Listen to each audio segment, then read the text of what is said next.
एक भारत आया है जो पिताजी थे, एक ही भारत रहेगा एज एन एक्टर, एक ही भारत हमेशा रहेगा। ये भारत दोबारा नहीं आएगा। जो काम वो करके गए हैं वो काम मेरे ख्याल से हिंदुस्तान में कोई भी एक्टर डायरेक्टर किया नहीं। चुप क्यों हो गए? और सुनाओ।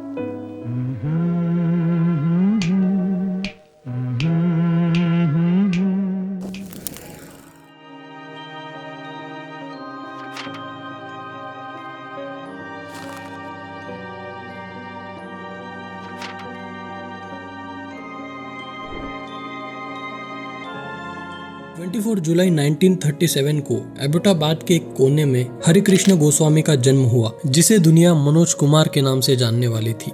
कोई साथ न दे मेरा, चलना मुझे आता है, हर आग से वाकिफ हूँ, चलना मुझे आता है। कभी कोई फिल्म देखी और लगा कि ये सिर्फ कहानी नहीं, किसी ने जी कर लिखी है। जैसे स्क्रीन पर चल रहे सीन्स किसी डायरी के पन्ने हो, दर्द भी है और उम्मीद भी। मनोज कुमार की फिल्में ऐसी ही थी।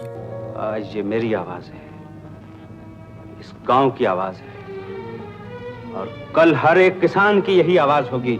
उन्होंने कभी देश के लिए डायलॉग नहीं बोले, उन्होंने देश जिया। उनका सिनेमा स्टेज नहीं था, एक मिरर था जिसमें आम आदमी अपने सवाल, अपनी जिंदगी, अपना भारत देख पाता था। आज हम उसी नाम के पीछे छुपी एक कहानी बताएंगे, जिसमें दर्द, जज्बात और एक मिसाल है, जहाँ एक इंसान ने अपनी पहचान से ज्यादा अपने देश की पहचान बनाई। ये बताओ तुम्हें ये क्लब कैसे लगा?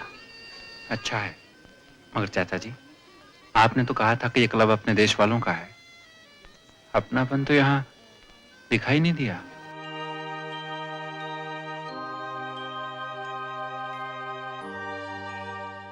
मनोज कुमार का असली नाम था हरिकृष्ण गोस्वामी। वो 24 जुलाई 1937 को एबटाबाद में पैदा हुए, जो उस वक्त ब्रिटिश इंडिया का पार्ट था, लेकिन आज पाकिस्तान में है। एक प्यारा सा बचपन था, लेकिन पार्टीशन ने सब कुछ बदल दिया।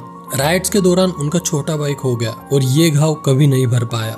दिल्ली आकर उनके परिवार ने जीरो से शुरुआत की एंड जिंदगी ने उन्हें जल्दी मैच्योर बना दिया। शायद इसी वजह से उनकी आंखों में हमेशा एक ठहराव था और उनके रोल्स में एक गहरा मकसद। सिनेमा के लिए उनका जुनून स्कूल के दिनों से ही शुरू हो गया था। राज कपूर एंड दिलीप कुमार जैसे लेजेंड्स उनके हीरो थे, लेकिन जब उन्होंने शबनम फिल्म में दिलीप कुमार को देखा तो अंदर से कुछ बदल गया एंड तभी उन्होंने डिसाइड किया कि एक्टिंग ही उनका रास्ता है। दिलीप कुमार के एक कैरेक्टर से इंस्पायर होके उन्होंने अपना नाम मनोज कुमार रखा। सफर आसान नहीं था, FTII ज्वाइन नहीं किया, ना किसी बिग बैनर का सपोर्ट था, पर एक जुनून था। रेलवे स्टेशन पे सोना पड़ा, ईरानी होटल में सोना पड़ा, लॉन्ड्री में सोना पड़ा। उन्हें अपना पहला ब्रेक मिला 1957 में आई फैशन से, लेकिन पहचान बनी 1960s के दौरान, जब उन्होंने एक के बाद एक इम्पैक्टफुल फिल्में दी। कांच की गुड़िया, हरियाली और रास्ता, और फिर वो कौन थी, जहां से उनका नाम हर पोस्टर पर लिखा जाने लगा। कौन हो तुम? आपको मेरे तारुफ की जरूरत क्या है? मैं वही हूँ जिसे आपने डांटा था कभी। सिनेमा उनके लिए सिर्फ एक एंटरटेनमेंट नहीं था, एक मिशन था। उन्होंने कभी एक्टिंग को सिर्फ फेम के लिए नहीं चुना। उनके लिए स्क्रीन एक प्लेटफॉर्म था जहां वो अपना दर्द, अपनी सोच और एक नए भारत का सपना उतारते गए। आपका बात पता ही नहीं चला। पता चलाने के लिए तो बाजे गाजे के साथ आना पड़ेगा। फिर तो सेरा भी बांधना पड़ेगा। हाँ, मैं तैयार हूँ।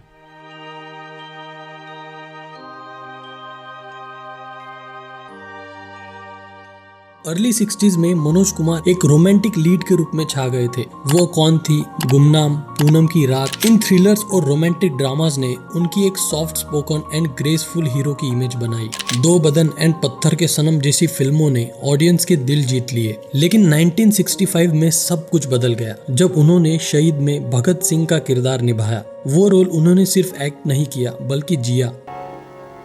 हमारे हाथ खोल दिए जाएं, हम एक दूसरे के गले मिलना चाहते हैं। उस वक्त के प्राइम मिनिस्टर लाल बहादुर शास्त्री तक उनके काम से इतने प्रभावित हुए कि उन्होंने कहा, मेरी सोच को एक फिल्म में उतार दो। उसी ब्रीफ से 1967 में जन्म हुआ उपकार का, एक ऐसी फिल्म जिसमें मनोज कुमार ने भारत, एक पढ़े लिखे किसान का रूप लिया। झूठ, फिर वही झूठ।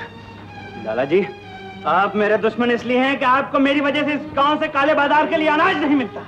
स्क्रीन पर वो एक आम हिंदुस्तानी बन गए, एक ऐसी पहचान जिसमें हर व्यूअर ने अपने पिता, भाई या खुद को देखा। उस दिन के बाद मनोज कुमार सिर्फ एक नाम नहीं रहे, वो भारत बन गए।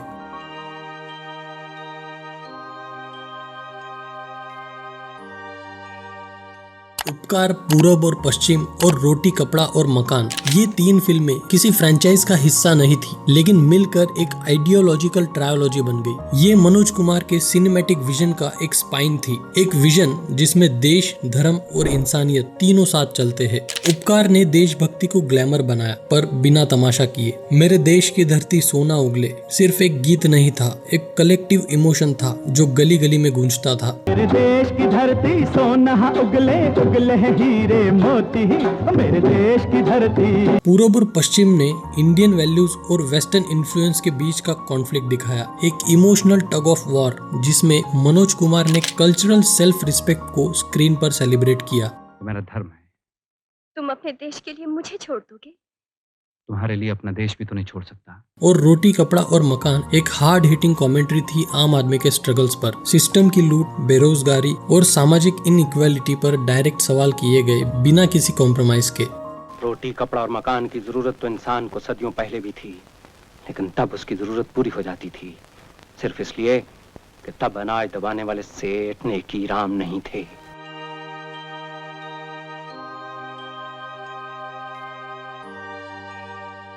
मनोज कुमार सिर्फ एक एक्टर नहीं थे, एक फिल्म मेकर, एडिटर, राइटर और अपने काम को लेकर विजनरी थे। उन्होंने फ्रेम के हर कोने को सोचा। उनका मानना था कि सेट कहानी के हिसाब से बनता है, कहानी सेट के हिसाब से नहीं।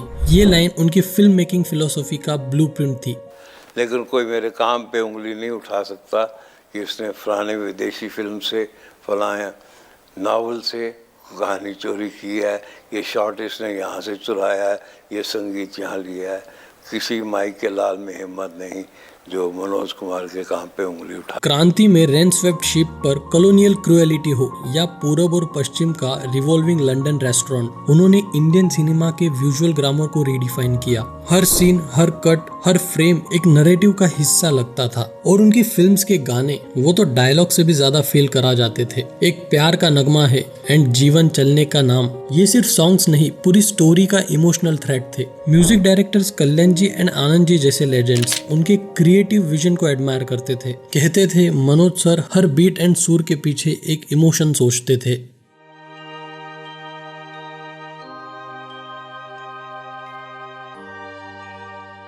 हर सफर में कुछ सवाल भी होते हैं। क्लर्क जैसी फिल्म्स में रेप डिपिक्शन के लिए उन्हें क्रिटिसिज्म झेलना पड़ा। उनके कुछ कैमरा एंगल्स और फीमेल पोर्ट्रेयल में भी टिटिलेशन का एलिमेंट था और क्रिटिक्स ने भी इस पे उंगली उठाई। लेकिन उपकार और शोर जैसी फिल्म्स में उन्होंने graceful and layer female characters भी दिए, जैसे कामिनी कौशल एक माँ के रूप में जो नैरेटिव का मोरल एंकर बन जाती है।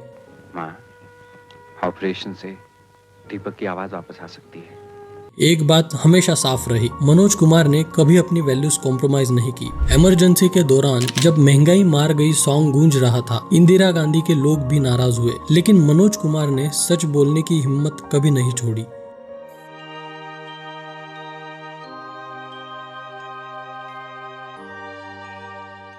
आगे चलकर मनोज कुमार का नाम इंडस्ट्री से कम होता गया, लेकिन उनका असर कभी कम नहीं हुआ। उन्होंने दौर बदलते देखे, लेकिन अपने मूल्यों से कभी नहीं हिले। पीएम नरेंद्र मोदी ने भी खुद उनकी सोच से प्रेरणा ली और उन्हें दादा साहेब फाल्के अवार्ड से नवाजा। जय जवान जय किसान पहले एक फिल्म का स्लोगन था, लेकिन धीरे धीरे वो देश का डीएनए बन गया। उनके असिस्टेंट चंद्र बैरोड, जिन्होंने बाद में डॉन बनाई, उन्हें खाई के पान बनारस वाला जैसे एक्सपेरिमेंटल सॉन्ग्स ऐड करने के लिए मनोज कुमार ने ही एनकरेज किया था।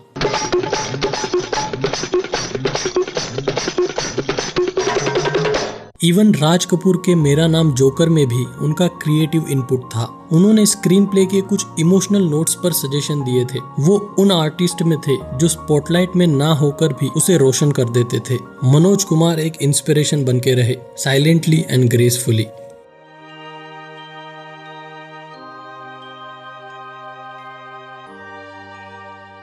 अप्रैल 4, 2025 को मनोज कुमार ने इस दुनिया को अलविदा कह दिया। 87 की एज में एक ऐसा सफर पूरा हुआ जो सिर्फ फिल्मों का नहीं, पूरे युग का था। उनके जाने से एक पूरा चैप्टर क्लोज हुआ, लेकिन उनका थॉट प्रोसेस, उनका विजन अब भी इस मिट्टी में जिंदा है। कि मुद्दत के बाद उसने जो की लुत्फ की निगाह, जी खुश तो हो गया मगर आंसू निकल पड़े। उनकी जिंदगी एक पैगाम थी कि सिनेमा सिर्फ नाच गाना नहीं, एक सामाजिक जिम्मेदारी भी है। और जब वो खुद स्क्रीन से दूर चले गए, मैं आता रहूँगा, मैं जाता रहूँगा और यही गीत गाता रहूँगा।